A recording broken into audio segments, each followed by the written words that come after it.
Never perhaps has a deeper silence descended upon a prime ministerial speech in the House of Representatives than on the 13th of February in 2008. In the crowded galleries above the gathered representatives, a handkerchief fluttered here, a hand moved to brush away a tear there.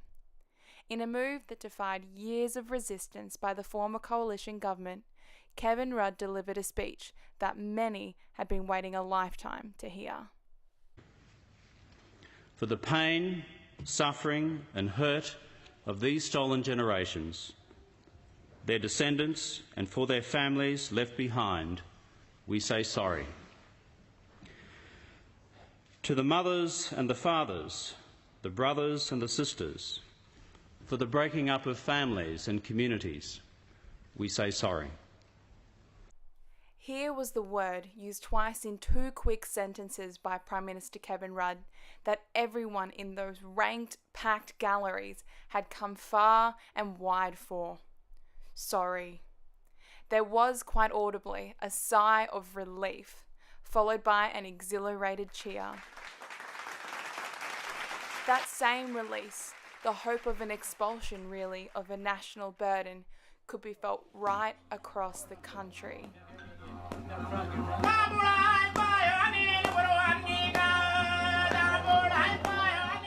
In the first half of the 20th century, right up until the 1960s, the Australian government sought to create a single, uniform, white Australian culture. The government solution was to discontinue its policy of protection, which separated Indigenous people from white society by placing them on reserves and missions, and to instead adopt an assimilationist approach. This approach led to the removal of generations of Indigenous children from their families, generations now known as the stolen generations. But Kevin Rudd's apology was just one step in the journey towards reparation. Of the 54 recommendations in the Bringing Them Home report, only a handful have since been implemented.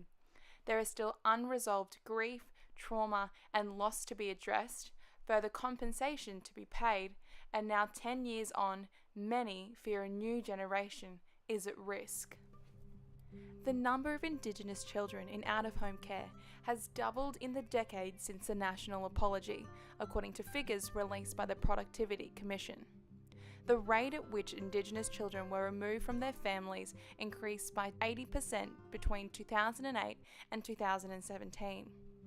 For inaugural Pro-Vice-Chancellor of Aboriginal Research and Leadership at the University of Tasmania, Dr. Maggie Walter, the growth in child removal demonstrates that Australian governments are still yet to learn the lessons of the stolen generations.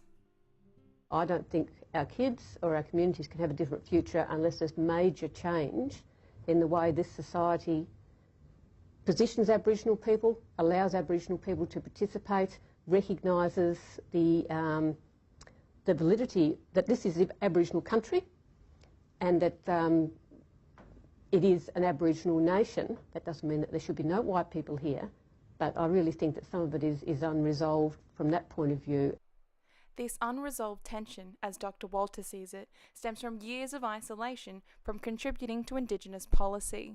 While we're marginalised, while we're kept out of the power scheme, while we're absent from the nation's consciousness of itself, we're not going to be able to offer that kids that different view of the future that they should have. The Aboriginal community is bitterly divided as to the best way to care for Indigenous children at risk. While some say children at risk must be removed from their families, others say more should be done to help keep children connected to their culture and community. For Professor David Trigger, whose research encompasses the relationship between land and cultural identity for Indigenous Australians, it's important to acknowledge that culture cannot substitute the welfare of children. I am an anthropologist, and so one of the signature concepts in anthropology is obviously culture. And I don't diminish the importance of culture and cultural identity, but at the same time, it can't be a justification for leaving kids in bad circumstances that they can't be taken away for cultural reasons. And it's important not to sort of buy into the politics of it if that involves ignoring the real issues about the welfare welfare of kids. According to Professor Trigger, in order to overcome these issues, the underlying causes must first be assessed. What we've got to do is fix the root causes, not just pontificate about how bad it is if kids at risk are being taken away. With less than 20% of child protection funding in 2016 to 17 being spent on support services, a new report has warned that the number of Indigenous children in out-of-home care would triple by 2036 unless more funding was focused on early intervention, situation assessment, and support. The report by the Family Matters campaign calls for a paradigm shift in the distribution and concentration of child protection funding to focus on community-controlled organisations that support the notion of children remaining with their families. Of the Aboriginal children currently in care, 65% are placed with non-Indigenous families. Understanding the complex structures and concepts that exist within Aboriginal families and communities is important in developing Indigenous policy, says Senior Research Fellow at the University of Queensland, Dr. Marnie Shea, who believes that central to Indigenous identity is family, where their cultural roots are defined. Family, there's a few things that are really fundamental in Aboriginal culture, and family is one of them. It's where we belong, it's who we relate to, and it's how we know who we are. In cases where children are unable to remain in living situations with their families, it's vital that they remain within Aboriginal communities to maintain their Indigenous identity, says Dr. Shea, who believes kinship care is the answer.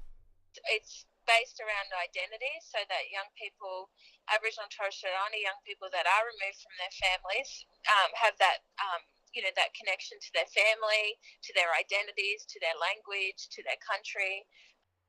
According to the Australian Bureau of Statistics, as of the 30th of June in 2017, there were 17,664 Aboriginal and Torres Strait Islander children in out-of-home care in Australia, a placement rate of 58.7 per 1,000 children.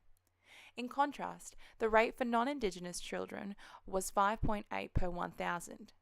In other words, the national rate of Aboriginal and Torres Strait Islander children in out-of-home care was almost 10 times that for non-Indigenous children. Despite this overrepresentation and the importance of kinship care for these Indigenous populations, little has been done to promote Indigenous families with the means to foster a child to do so. The complicated choice to become an out-of-home carer is further compounded by the foster system's difficult processes, says Dr. Shea. It's a systemic issue around recruiting foster carers. We've worked with families that potentially would take on a foster carer, but the system is in such disarray that, that a lot of families that have the capacity to take on children in foster care, whether they're Indigenous or non-Indigenous, won't do it because the system is so difficult to work with.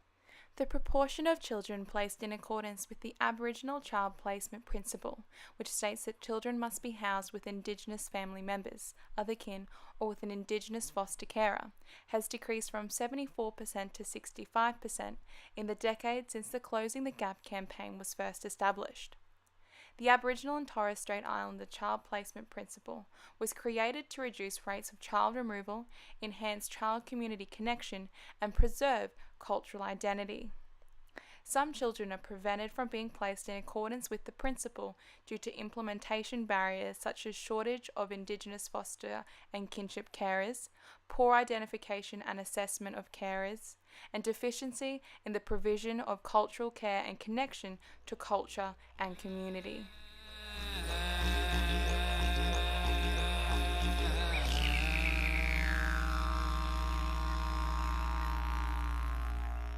In the last 50 years since the referendum, there have been 21 ministers for Indigenous affairs, and in the last 30 years alone, there have been 9 major restructures to the portfolio.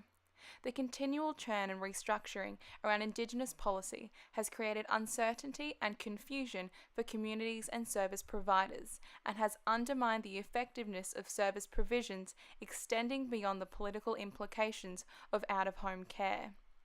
For Dr. Margot Weir, a Malira Bunjalong woman and steering committee member of the Footprints in Time longitudinal study, the government needs to do more to engage with and include Indigenous Australians on their own terms, rather than expecting them to change their culture to suit existing policies. Our systems aren't set up for the Indigenous population. Our systems are set up for the non-Indigenous population, and we're supposed to fit in. There is, however, considerable scope to improve the effectiveness of human service provision in remote Indigenous communities through practical reforms, says Dr. Weir. We should also be working with the system so that we can bring that Indigenous perspective, and so that we are not always being made to really fit in, but treated in our own right as a group. By recognising the unique needs and contributions of Indigenous people and the diversity of Indigenous experiences, as well as the positive benefits for all Australians of incorporating Indigenous knowledge into policy, service provisions may better incorporate cooperative approaches in the future. In the absence of such approaches, the treatment of Indigenous Australians will fall back into the discriminative patterns of the past, says Professor Walter. I think the wider social systems don't do nearly enough, and in fact they are often part of the cause of the grief and loss and trauma. And I think that there is a sort of a bit of a carelessness perhaps, or maybe a lack of engagement by the wider white community, Australian society, that sees that this is an Indigenous problem rather than an Australian problem. And we won't really have the resources to really tackle what we need to do until it's understood that this is an Australian issue, not an Indigenous specific one. The increasing overrepresentation of Aboriginal children in the statutory child protection system, as well as the tensions between Indigenous policy being dictated by specialist departments versus mainstreaming it in function-based agencies, have led to calls for more community involvement in program design and decision-making. These calls are echoed by Adele Cox, a Bunuba and Gidja woman from the Kimberley region and a senior Indigenous community research consultant at the University of Western Australia, who believes that systemic change in the future relies heavily on reassessing the needs of the current situation. I think there is still a long way to go in terms of getting the systems and the Australian systems, I guess, from a service provision point of view. There's a lot of things that need to happen there and need to change, and I think change being the operative word. We haven't done things right previously, so obviously something's not working. So if something's not working, what do? You reassess and change the way you do things.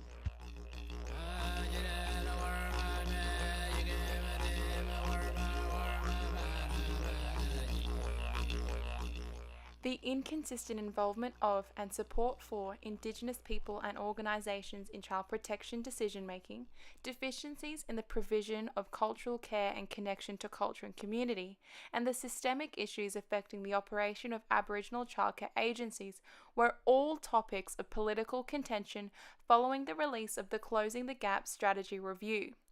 The strategy, which was established in 2008, sought to address the cultural competence of government policies with the aim of achieving welfare parity between Indigenous and non-Indigenous Australians by 2030. The 10-year review, released by the non-government Close the Gap campaign early this year, said that a decade of tumultuous political and bureaucratic change had all but halted the steady progress hoped for by First Peoples and resulted instead in the target practice of annual reporting on 7 key indicators. The review said the concept of closing the gap had been adopted as a way to reset the relationship between government and Aboriginal and Torres Strait Islander people to focus on partnership and resolving underlying systemic issues such as racism, access to housing, and other key social determinants of health, but that those principles were only partially or incoherently adopted in practice. Former Prime Minister Malcolm Turnbull held this year's Closing the Gap annual report card on ending the gulf in health, education and economic outcomes for Indigenous and non-Indigenous Australians as the most promising result since 2011. We have better aligned our policies, programs and data around regions, so as far as possible we can start to measure the success or otherwise, of our efforts. This will allow us to adjust policies and programs where we need to, and adopt and then adapt the key learnings. Turnbull's declaration came after the report showed that only 3 of the 7 targets set by the Rudd government in 2008 were on track to be met, and goals to close the gap on school attendance, halve the gap in unemployment rates, and school literacy and numeracy results look set to expire, having never been met. The federal government began community consultation on establishing new goals for closing the gap earlier this year, with a view to finalising these targets by June. However, after a push by Labor to extend the target deadline, the finalisation of targets has been extended to December to allow for more extensive consultation. But despite the collective focus, billions of taxpayer dollars, and political goodwill committed by governments of both stripes to tackling one of the most intractable problems confronting the nation, Indigenous disadvantage, progress remains painfully slow. While apologies have been made and steps towards reparation have been taken, healing the wounds of the stolen generation will be all but in vain if the government cannot address the bleeding crisis of Indigenous children in out-of-home care.